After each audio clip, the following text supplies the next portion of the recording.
and welcome back to our channel. I am Jodi, the CEO of Prolong Lash, proudly. And I'm Alicia Phoenix, the marketing manager of Prolong Lash, proudly, and in-house lash expert. And today we are going to need all of your skills to discuss this topic because there are words that are way out of my pay grade. Okay. And also, I think out of a lot of people's, I think it's the chemical reaction versus natural allergic reactions. Yeah. Really, really need to listen carefully to this one because it's very interesting and Alicia has some wonderful things to discuss. Thank you. So I am a lash artist for 16 years, for those that don't know. And so those are my credentials. When it comes to talking about lashes, I also highly value lash education, always continually learning. But we will just put a little disclaimer in here right now and say we are not doctors.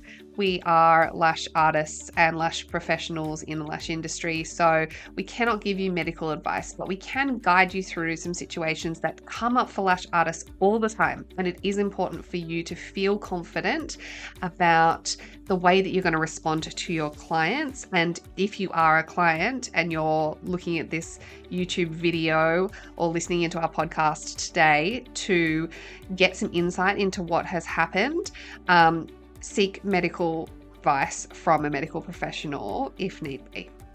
Such a heavy way to start, isn't it? I'm sorry, I don't want to scare anyone, but yeah, we just want to make sure that everyone is being safe. When it comes to reactions of any kind, we want to make sure that everyone is taking their eye health really seriously. And I have got glasses on today because I have got a piece of paper in front of me that's not exactly saying what to say, but it's saying some of these words in case Alicia misses them or doesn't get them quite, which I'm sure. How dare you? I wouldn't know.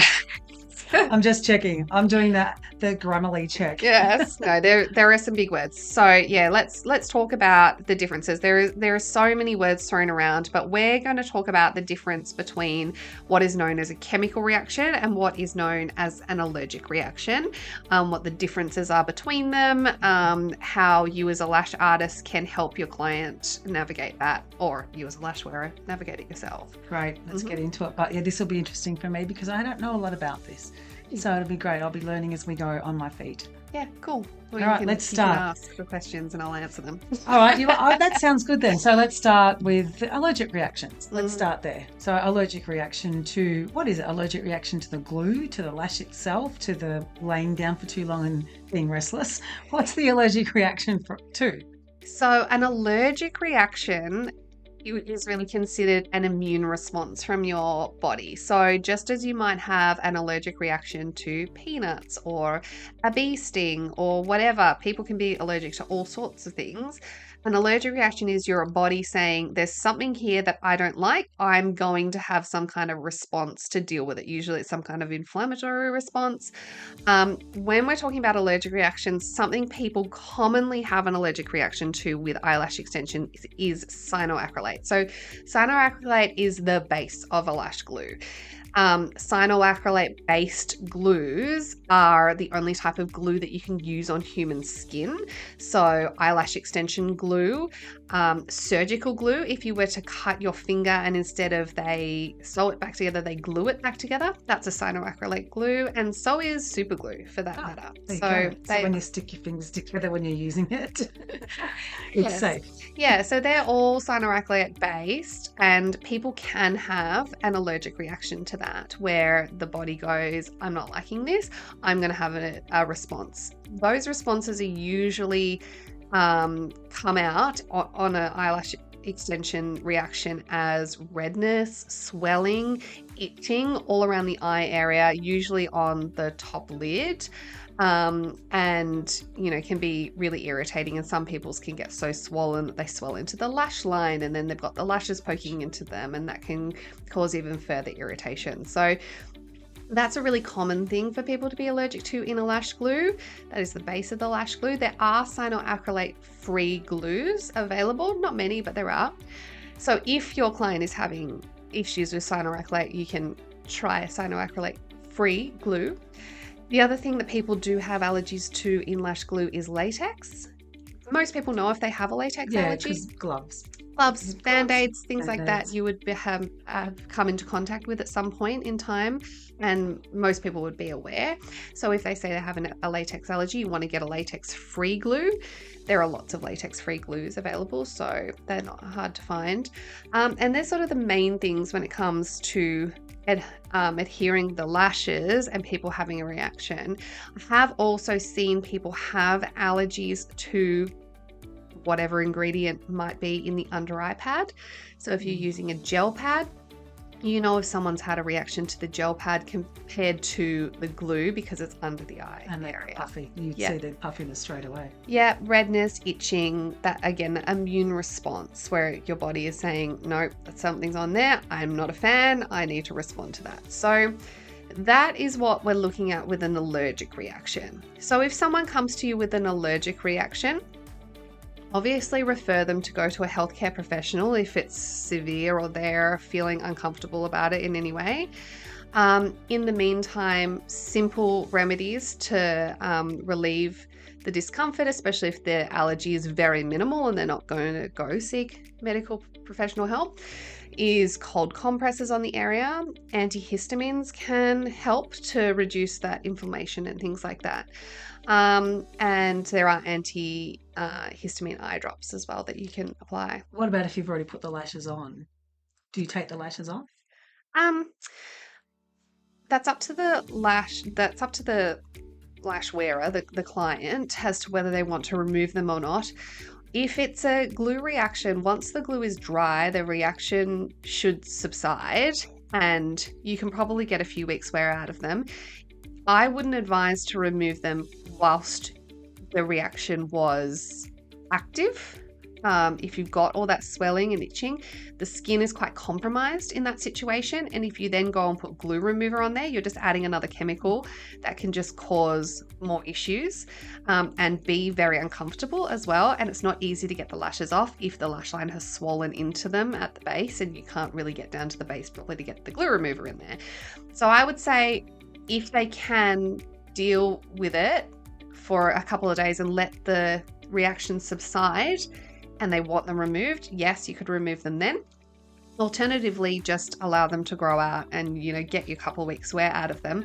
But be aware that if you've had an allergic reaction, you will likely have an allergic reaction again. And you patch test somebody to see if it's like, is it a thing like, you try something and you put it on your hand and just to see if you're allergic to it. You can patch test, but it is really inconsistent and unlikely to really give you proper results.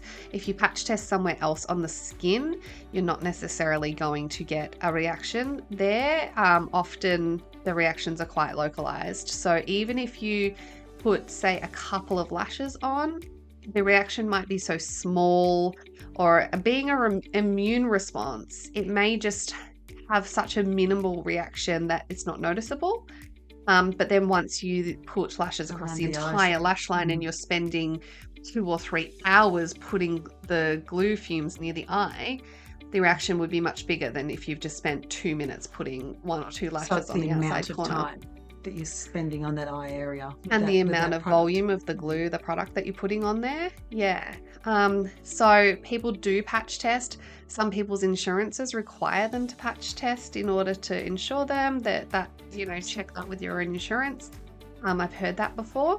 And I believe some states require you to patch test as well. So some people may need to patch test, but it does not mean it's going to stop them from getting a reaction once you do a full set on them. I've seen it before.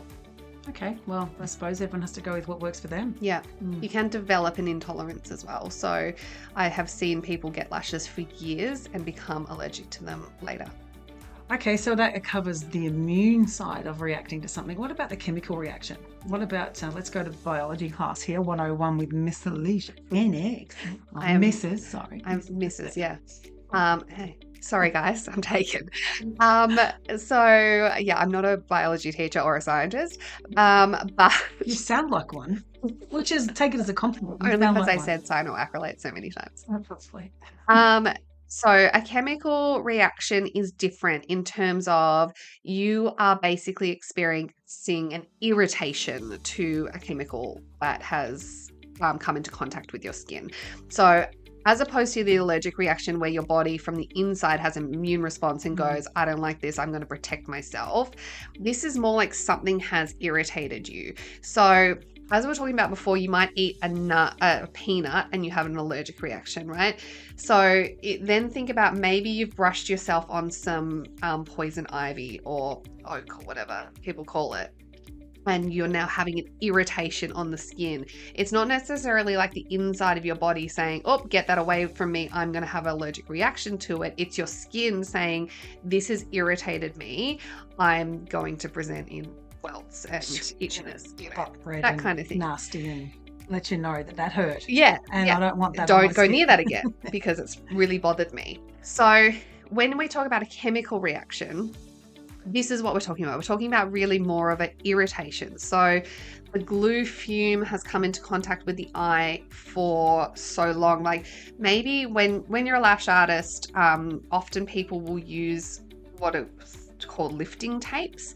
And so basically your eyes are closed, you have your under eye pad underneath, and sometimes the lashes are very straight and they lay on the under eye pad.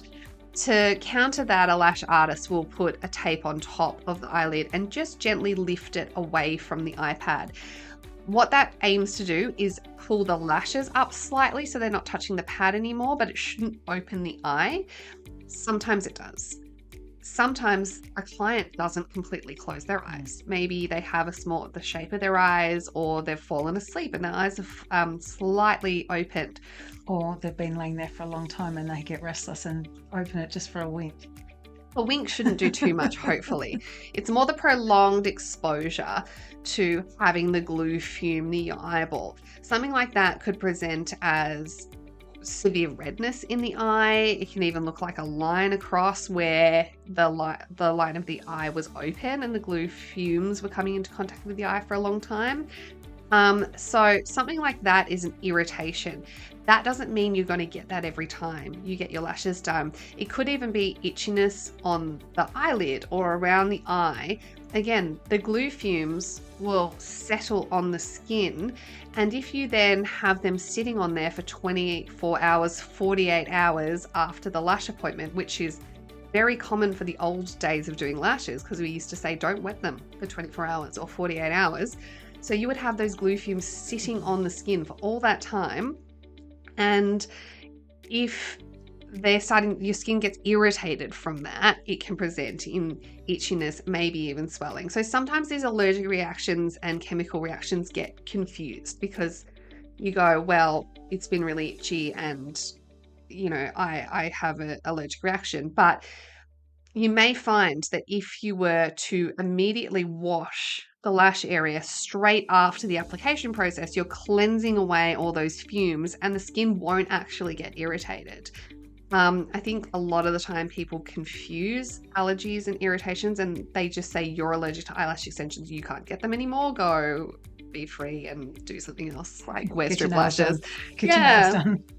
But that's not necessarily the answer for everyone. Maybe it is as simple as making 100% sure that their eye is closed, cleaning the lash line and the eyelid area, the skin around the eye immediately after doing lashes, and you may find that those people are no longer getting any kind of irritation.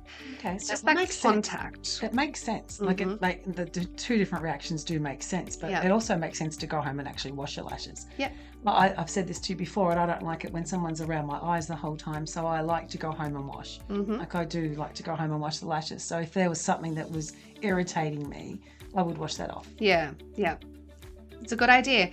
I even had a client that used to get contact dermatitis. So again, this would be a chemical reaction. So it's the skin reacting to something coming in contact with it and causing an irritation. So they would develop dermatitis, so flaky red on the eyelid.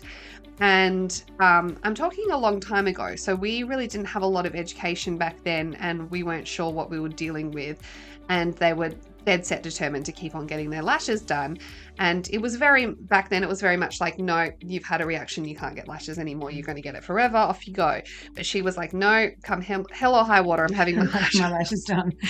So we had to troubleshoot with her, and at first we thought eyelids are really dry. Like maybe we're going to stop washing them with a cleanser because it's drying out her eyelid. And actually the reaction got a lot worse over the next couple of times that we tested that out. And we were like, no, that's not working. Let's go back to washing.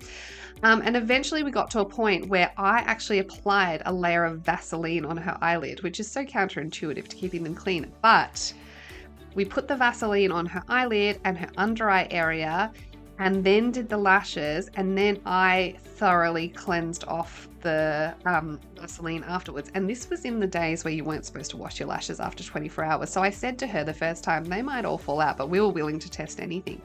And they didn't fall out after wetting them, and She didn't have a reaction. no reaction. So it's you touching her skin or The something being fumes on her skin. from the chemicals. Yeah. Yeah, touching. Yeah. Mhm. It's the irritation of the chemical that's just settling on the skin and causing that irritation, or burning the, eye area, like inside the That eyeball. was clever. Good use for Vaseline. Yeah, well, we had it in the salon because we used to do tinting as well. So, Oh. we were Makes used to sense. putting Vaseline on people's eyelids to do a tint. So we just thought, Let's try it. let's give it a try. So a lot of it's touch and go. A lot of it's like as you go, working it out, working through problems. Because you don't want to lose that client, No. particularly if they really, really like their lashes. Yeah, It's a client you want for life. Yeah. But basically, the main thing is to try to assess what kind of reaction you're getting and whether you think that it's something that you can troubleshoot through if they're wanting to get lashes continuously.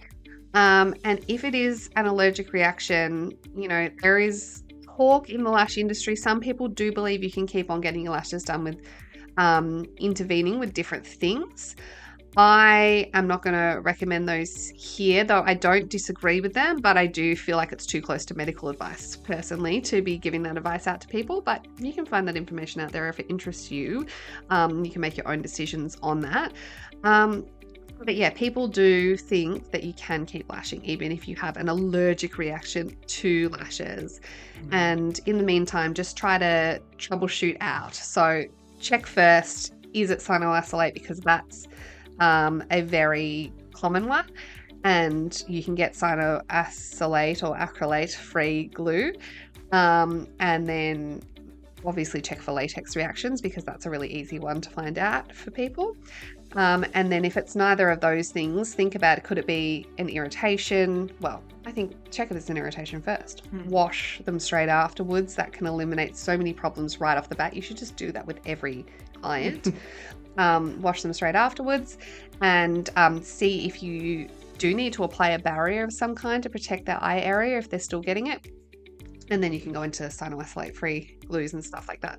And something that I think is that I'd like to be told all this as the client. Like, keep your client in the loop. Don't not educate your client either. I mean, all lash artists should be educated on this sort of information, but to keep your client in the loop, I'd like to be told that it wasn't the glue I'm using. I mean, I would believe you if you said, look, it's not the glue I'm using.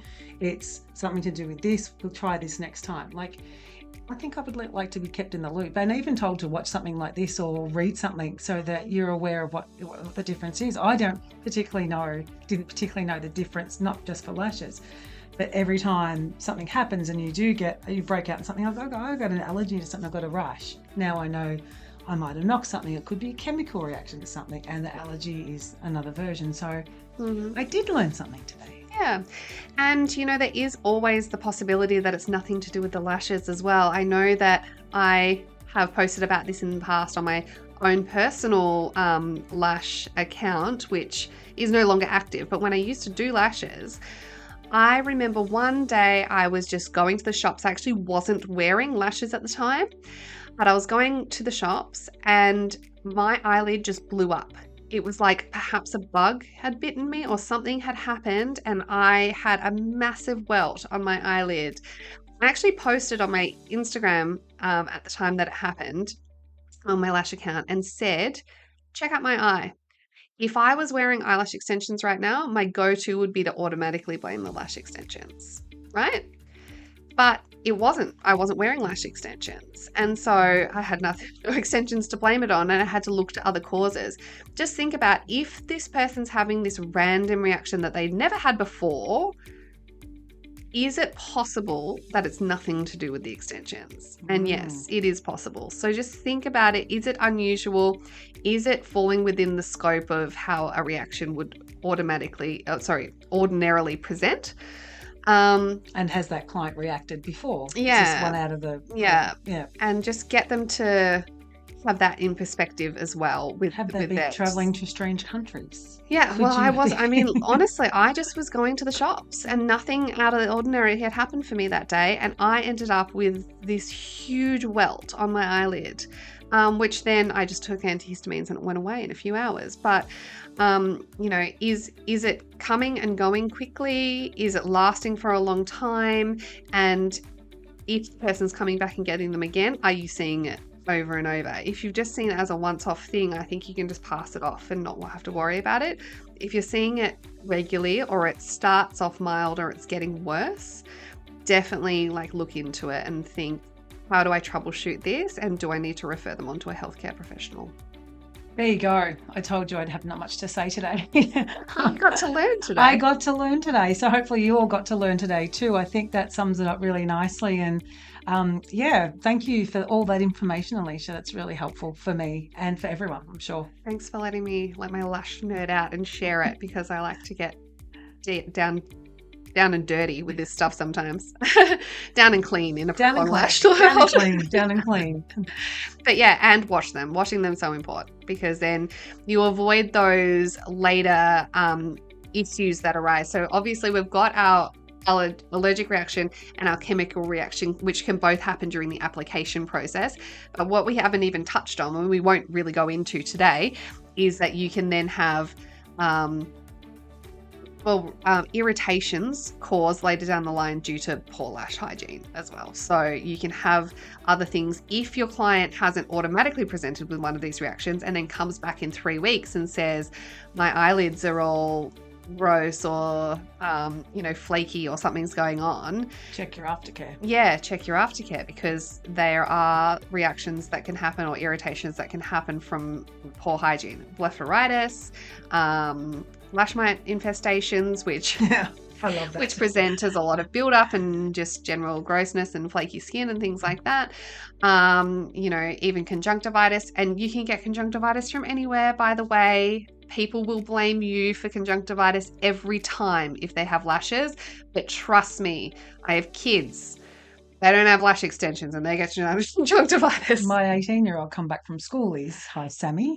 Come back from schoolies with pink eye and conjunctivitis and no lash extensions for her. So yeah, you will get blamed as a lash artist for all of these things, for every reaction, for every irritation, for even dry eye and blepharitis and things that would have probably happened to them, whether they had extensions or not. You're going to get blamed. So you need to know how to handle it, what the difference is between them, how to work it out, and how to explain that to your client. Because you'll be on the back foot if they come in and they say it's an attack on you, then you have to be ready for that. But just one thing I want to mention about the aftercare that I know from working with Prolong and Prolong's product is the pH balance too. You've got to be, ours is pH balanced, our formula. Make sure the formulation you're buying is pH balanced. So if there is a reaction, and you're treating it with an aftercare wash, make sure the aftercare wash is suitable to treat something like that with. If it's not pH balanced, it's got too much acidity in it, or it can exacerbate that sort of reaction. It can strip the acid layer of the skin. If it's too harsh, it can actually strip away the protection.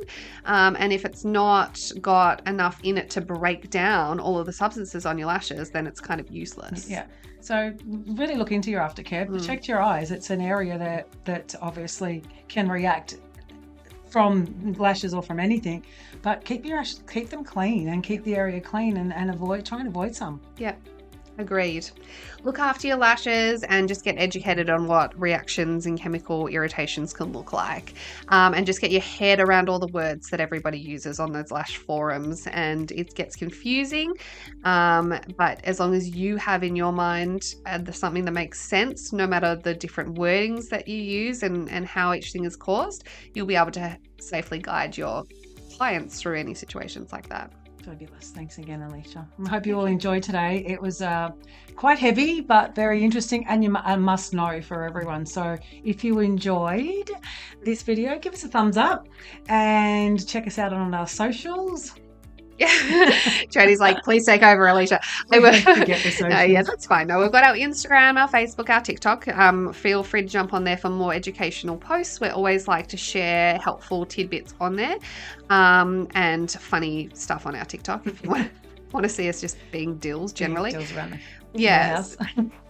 And if you want to buy Prolong Lash products, or if you want to visit our blog for more information, because we have lots of educational posts on there about all sorts of different lash related and lash business related things, you can find them at www.prolonglash.com and .au for Australia. Fantastic. They're great. You must be sick of your own voice today. How many times have I said that in my life? At least millions. Thousands. Millions. All right, everyone. Thank you. Thanks for joining us. See you soon.